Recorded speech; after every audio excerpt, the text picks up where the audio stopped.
Okay, we'll now hear the arguments in Lilly. Ms. Knipfer. May it please the court, counsel. Mr. Lilly's all-white jury pool was not a fair cross-section of the community, and therefore he was denied his right to an unbiased jury under the federal and state constitutions. Juries serve three different functions, at least according to David Carell in an unfair cross-section article. They check government powers, they encourage civil participation, and they provide a legitimacy to our legal system. And America's trust in the jury verdict, let me back up. America's trust in the jury verdict goes more than just defendant's right. I mean, its importance insofar because, I mean, it's central to our system of government in protection of the community and everything. I mean, we want to have faith in our jury system. And so it goes to our notion of democracy, and one of the things that the author pointed out is that the public perceives heterogeneous juries they have more trust in a heterogeneous jury than a homogeneous jury. And I think that the government recognized this in their requirements of having a fair cross-section of the jury. Okay, let's dive into prong two, which is a discussion we had in the last case, and let's just continue it. Give us your best case for why you think prong two was satisfied in your case. Well, in this case, because in prong two, what we're looking at is a fair and reasonable representation of the jury, and when we have absolutely no jurors on the jury panel, you can't say that there's a fair representation. And when you look at it over time and it's occurring over and over again, I mean, I realize that's kind of getting into the third prong, but maybe it is, maybe it isn't. But okay, so zero are selected in the first panel. But what role does statistical significance have, in your view, on prong two? Well, I think what you look at is when you're looking at your jury panel, and whether you're dealing with small numbers or large numbers, I mean, it makes a difference. It's like when you're looking at, you have a 3% population and there's absolutely no members. I mean, that should be statistically significant.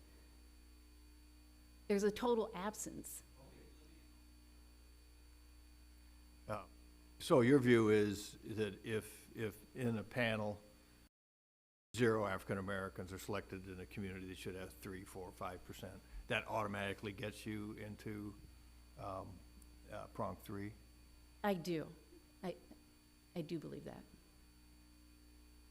Because then it allows you to look at, look at juries over a period of time. Can't you do that as part of prong two as well? I guess I don't oppose that. I mean, still, because what it does is it lets you see, like, okay, so we have our particular jury panel. Well, what's happening? Let's look at what's happening over a period of time, and then again take you into prong three to determine whether it's systematic. All right. So at the end of the day, you did have. I mean, I think you looked at 30 jury pools, and my memory may be off, but 18 had 0 African Americans, right. Maybe, and 11 had. It was 18 had 0, 10 had 1, and then it's a little confusing, but it appears that 2 of them had 2. I think I misstated that in my brief, but it's see, this is where the data gets confusing. But there was one responded and one was discharged. Fine, and using the aggregate of that data, 30 jury pools, was the underrepresentation of African Americans statistically significant using the 95% threshold? Yes.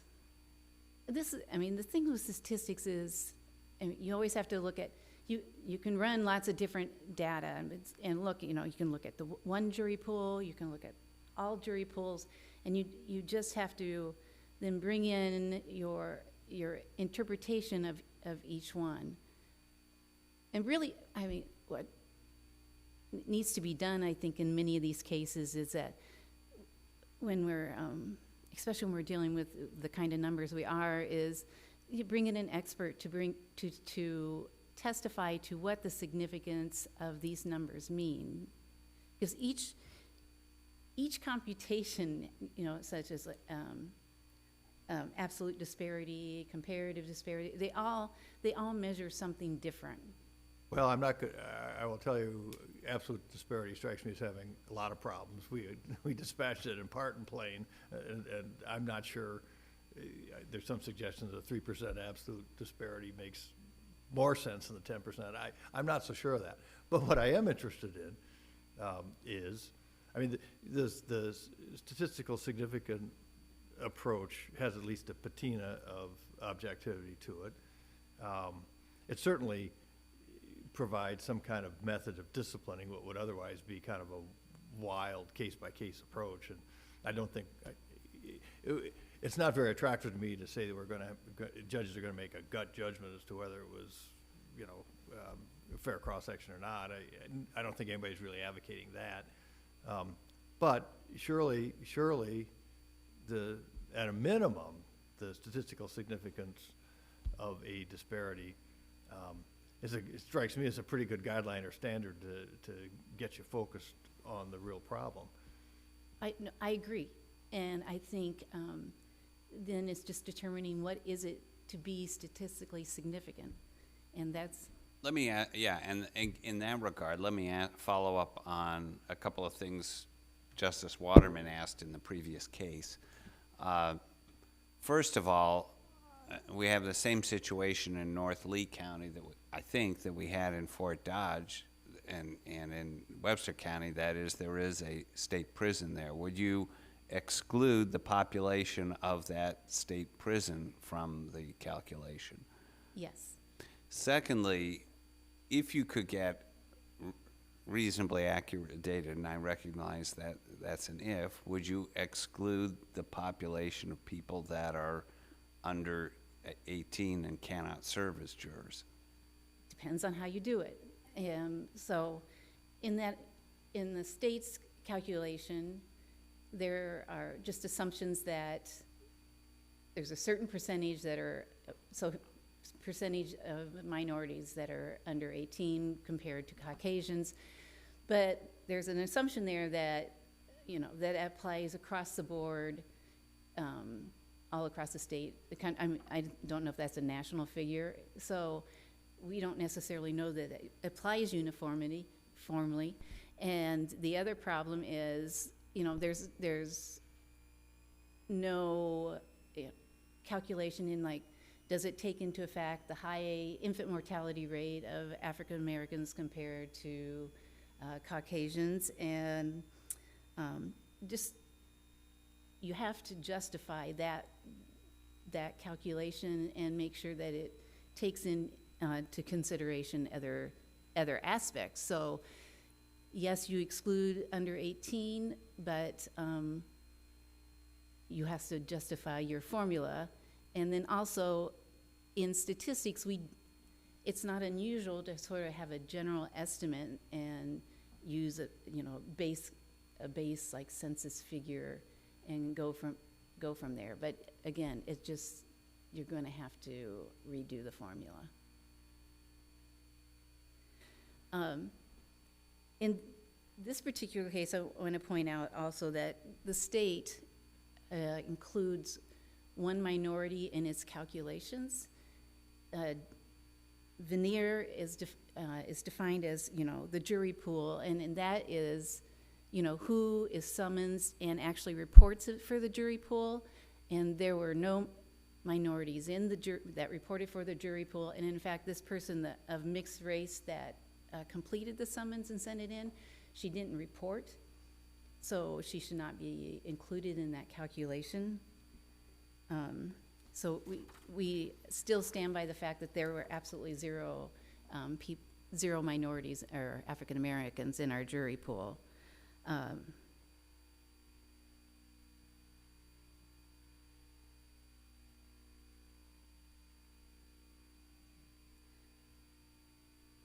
Let me ask Okay. you, I'm struggling a little bit to understand what you see as the difference between prong 2 and prong 3.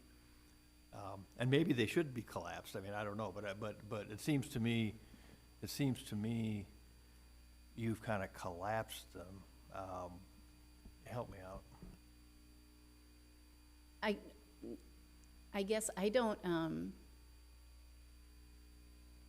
I think the way you described it probably is better, but I would probably do, I think you have to, first step is determine your jury pool, and then do an aggregate analysis for prong 2, and then do prong 3, determine whether there's something systemic in the process. Kind of different issues, it seems to me, prong 2 and prong 3. I mean, we use some of the same techniques, but prong 2 is oriented toward looking at disparity in the pool, and prong 3 is oriented toward looking at reasons. Right. Now, statistical significant analysis could be relevant on both. But I think the way it was actually presented in plain, and I could be misremembering, it seemed more they did the aggregate in the third prong, and then looked for the reasons. Well, yes, That is- I mean, that's all true, but I mean, if on prong 2 you have a limited data set where the statistically significant measure just can't apply, I mean, if 0 isn't statistically significant under prong 2, under any state of facts, I have a problem applying that test, I guess, because I mean, you don't have a possibility of. It is always, And so I'm just thinking out loud, but my remedy in part is to start aggregating data until you can go somewhere with it. it is always better to have a larger data pool. I mean, you get better numbers. However, and so I'm not opposed to looking at it in the aggregate, but you can do the smaller numbers. You're going to need a more sophisticated statistical analysis. I mean, you were referring to, I guess, what we said in plain under the third prong. So I'm reading the opinion, and the first statement, we first said, in other words, the defendant must show evidence of a statistical disparity over time that is attributable to the system for compiling jury pools. That requires the defendant, as I read it, to prove causation. Then in the next sentence, we quote that law student note by Mr. Coriel, where he says, if there is a pattern of underrepresentation of certain groups, it stands to reason that some aspect of the jury selection procedure is causing that underrepresentation. I don't read that as overriding what we said in the previous sentence. I mean, we can debate that, and it's our opinion, so we can do what we want, I suppose, in the next case. But you see my point there. The first statement doesn't eliminate causation, does it? No, I don't think so. No. I just think when you're seeing it, over a period of time, it's telling you that there's something going on that is manifesting this zero population. And I recognize the employment law analogy is not a perfect one, but in employment law, you use statistical analysis to show a disparate impact. You show a statistically significant difference in hiring. But then, for example, we confronted this in Pippin, and this was where the plaintiffs failed to meet their case. They still had to isolate some element in the process that was causing that statistically significant problem. You know, there's still going to be there still has to be causation, right? I agree. But I think that causation can be not using a jury list that is all-encompassing. I see my time is up. Thank you, counsel. Mr. Sloven, you may present your argument.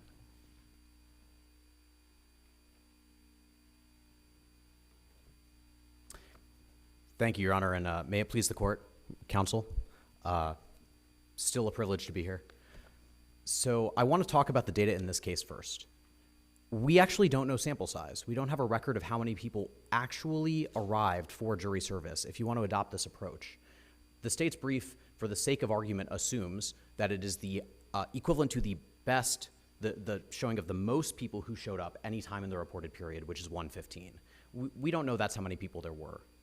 In order to analyze anything for this pool, we have to use the questionnaires that we received, and that's why the state takes the approach that it does. Now, if you want to analyze it, again, we're going to end up dividing by an undefined number if we try to calculate even absolute or comparative disparity without a known sample size for how many people arrived that day.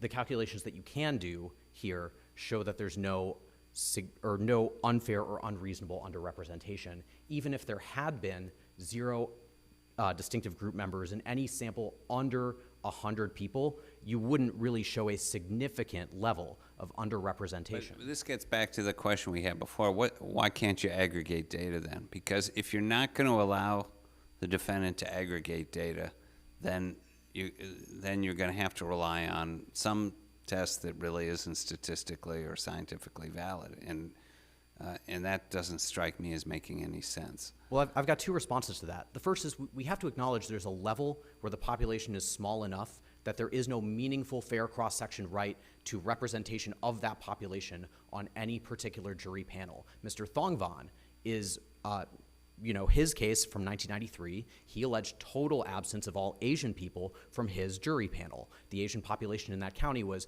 0.17%. Comparative disparity, 100%. But when you do a CBP analysis, you find out that it's going to happen 80% of the time, right? And I know you want to look at it on a case-by-case basis when you have statistics that small. The problem that Plain created is that district courts just don't know how to resolve this analysis when you say take it on a Let's case-by-case.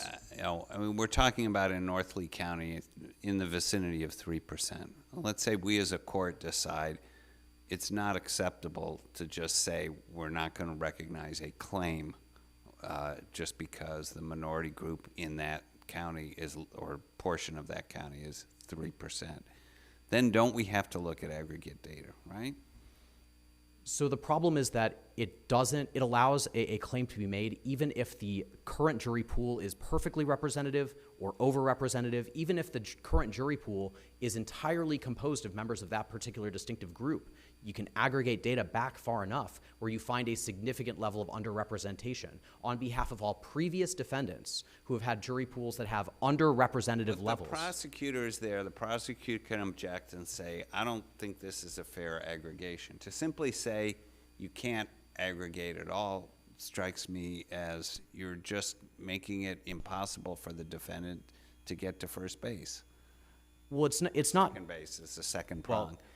Right, and it's not doing so out of a desire just to sabotage those claims. It's out of a recognition that there has to, in order to satisfy Duren, you have to show that the representation on your particular jury pool or panel is unfair or unreasonable, and at certain levels you just can't. Now, that doesn't mean there's not a 14th Amendment equal protection claim available. If there's intentional exclusion of any size of the population, then you have a 14th Amendment claim. Yeah, nobody's claiming intentional, I don't think. And as I read the case law of the Supreme Court, you don't need to prove intentional discrimination on a Sixth Amendment claim.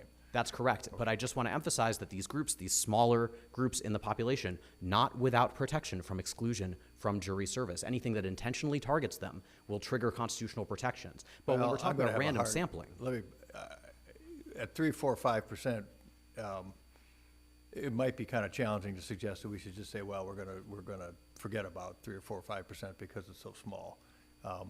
I understand the 0.01% or whatever, But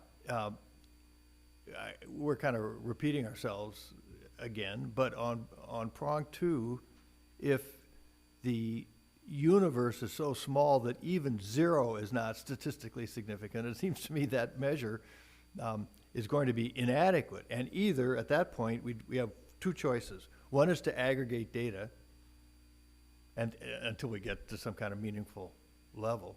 Or two, use some other test, such as, I mean, I suppose in theory the absolute test, I'm sorry, I don't care for it very much, as I said, comparative approach, maybe, and I'm not saying the comparative approach is necessarily all that hot either.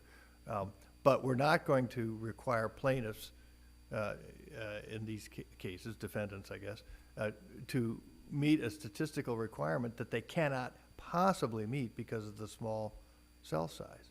I got to stand up for the math and the statistics on this one. That it seems like you've decided that at a certain that you're going to let that be a plausible claim, and you're going to analyze enough numbers until it is. What I need to point out is that when the number is small enough, there's just no actual expectation of representation on any particular jury pool. Finding 0 doesn't disappoint an expectation if that expectation is so small that it's not can't be identified with any. If the expected value is less than 1, if there's no expectation that any juror will appear of that group will appear on any panel, then how can any jury panel of reasonable size offend that expectation? So if the jury panels are 50 and the minority community is 3%, and in some jurisdiction we have 100 jury panels of 50 and the minority has never, ever been drawn on a panel, you'd say, well, that's fine because 50 is too small. I think that you do still need to look at each jury panel in isolation. I think there could be, that's would be a problem suitable for redress through some measure. But in terms of an individual defendant alleging that their individual trial in front of this particular jury pool disappoints an expectation, a mathematical expectation of fair and reasonable representation, you can't show that because that expectation may be too small. Now, you're saying 3, 4, 5%. When you start getting to 4 and 5%, that expectation does start to exist. There's a really good chart, actually, in Hannaford Agger's Safe Harbors article. I think it's page 22, that kind of shows a curve of what size of a jury pool is necessary to find a significant effect with various population parameters. Once you start getting slightly above 3 and into 4, you can find a significant effect with a jury panel of reasonable size. If the defendant's on the cusp, again, I think it might be appropriate for a judge who's dealing with an issue that has been raised by the party to say, it might be appropriate to combine jury panels in this instance for the purpose of vindicating this right, or at least making sure we're not violating it. I still think that we need to tether this to some sort of math that we can tell district courts and attorneys how to apply a case-by-case analysis. I mean, what's happening in the aftermath of Plain is these courts are calculating absolute disparity, comparative disparity. Sometimes they'll calculate standard deviations, and then they throw up their hands and they say, we don't know how to analyze these numbers anymore, and then they just base the decision on systematic exclusion. The good news is... help me understand, what is the harm in aggregating? I'm looking at the cases we're talking about today are pretty big counties, and we're talking about just pulling a few more people for that pool. There are some counties where you can't find a good enough size pool even for that day. So help me understand, what's the harm in going back and including more data to try and figure out where we are? The harm is that it will overstate a small effect, where the effect itself is not of a size that makes the jury pool unfair or unreasonable. Aggregating data will, once you get to 4, 5, 6 digits in your jury pools, you start to find significance from a very small effect size, where the underrepresentation present isn't unfair or you'll find a statistically significant effect. And what that means, actually, is not that there's, unfair or unreasonable expectation or representation. It just means the parameter that you're using when you start aggregating that much data. If the parameter that you're using is slightly off, maybe you didn't account for youth skew, prison population, demographic shifts, et cetera, you're going to find a statistically significant effect indicating your parameter doesn't describe the average we're seeing over weeks, months, years. Doesn't mean that any individual jury pool, even the present jury pool, is necessarily unfair or unreasonable. If we come up with a new test, should we accept the invitation of the NAACP and their amicus brief and apply it prospectively only? And if we don't say it's prospectively only, are we looking at a wave of PCRs? I think prospective only is the correct way to do this.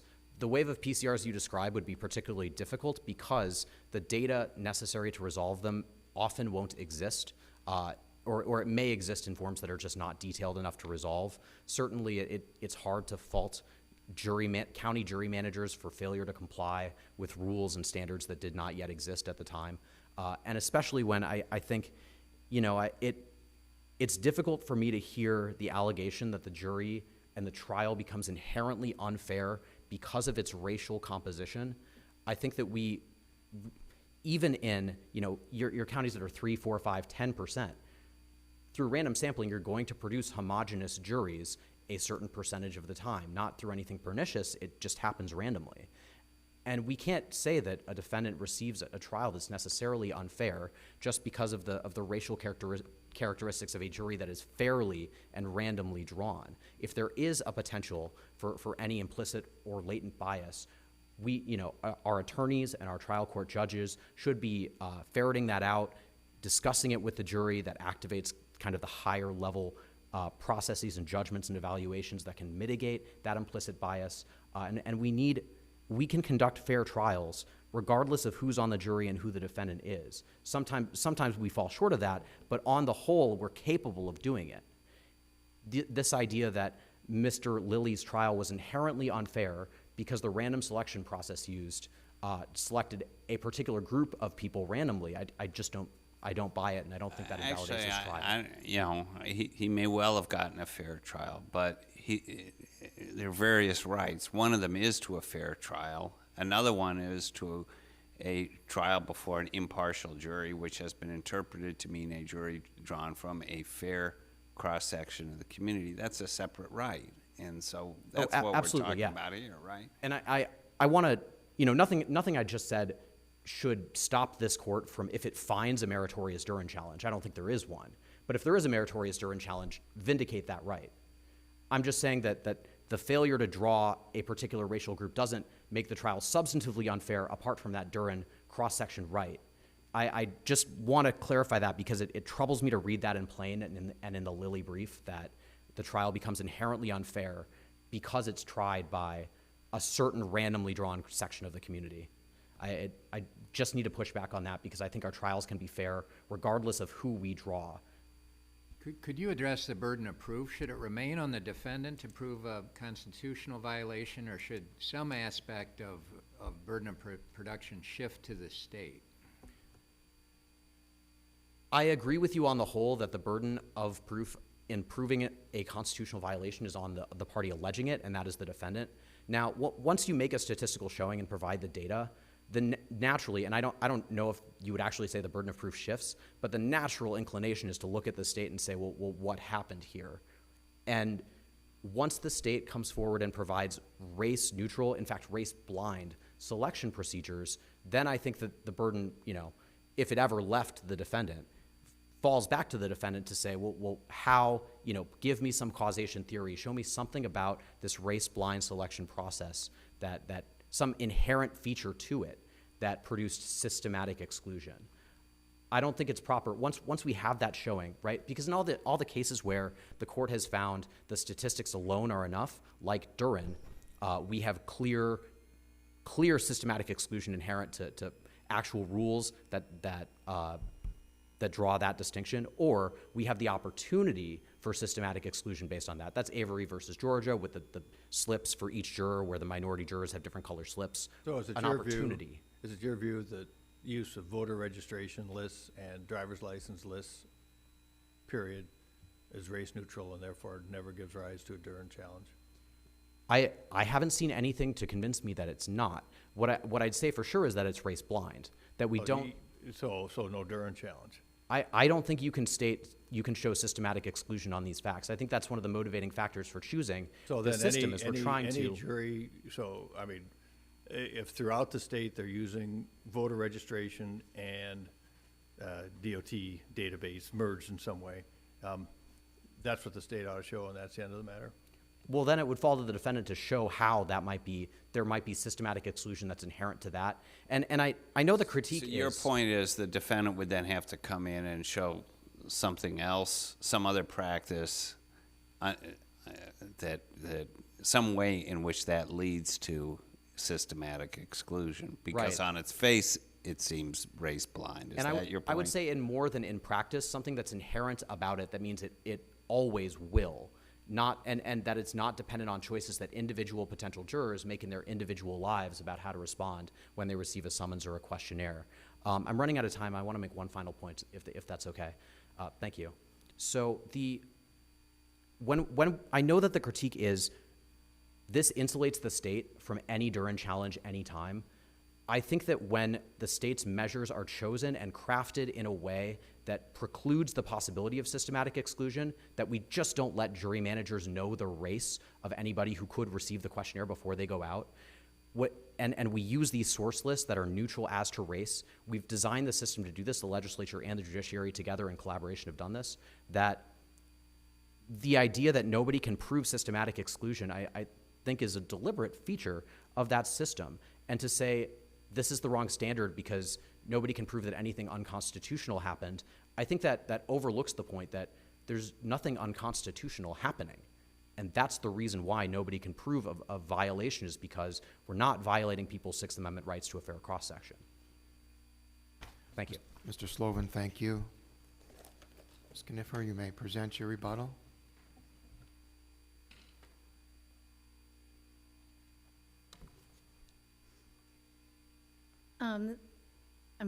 I've been asked to inform the court that the reason there wasn't an amicus brief in this particular case was lack of time, not because it lacked any merits. Whenever you use a bright line rule, or in this case, if you're going to effectively eviscerate a defendant's right to a fair cross-section requirement here. Also, the state says that we don't know, some of the sample numbers that are relevant, like how many people actually reported. But we do have many other numbers that tell us, like how. I think the responded in the data is people who actually reported. Also, we know how many summonses were sent out. And the jury specialist said 125 summons were sent, so we can look at how many summons were sent out versus how many African Americans were actually in the jury pools. As far as the question of burden, the prosecutor and the court are an arm of the government, and the court has a duty to make sure that defendants receive a fair trial and have their right to a fair cross-section of the jury. So the two sort of act hand in hand in this particular case, because I think the prosecutor and the court have that same duty of making sure there's a fair cross-section. And when a defendant shows that there has been systematic exclusion to the extent that there are no African Americans appearing on the jury panel, I think the burden should then shift to the state to explain why.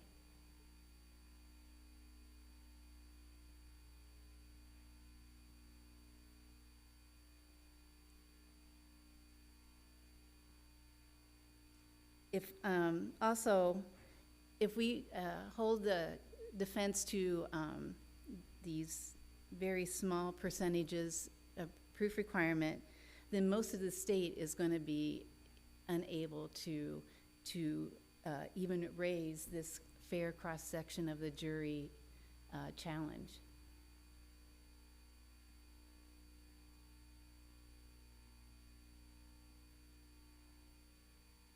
If the court has no further questions, we respectfully request the court to reverse Mr. Lilly's conviction and remand for further proceedings. Ms. Knipper, thank you. Mr. Sloven, thank you again. The case of State versus Lilly is now hereby submitted, and the bailiff may adjourn.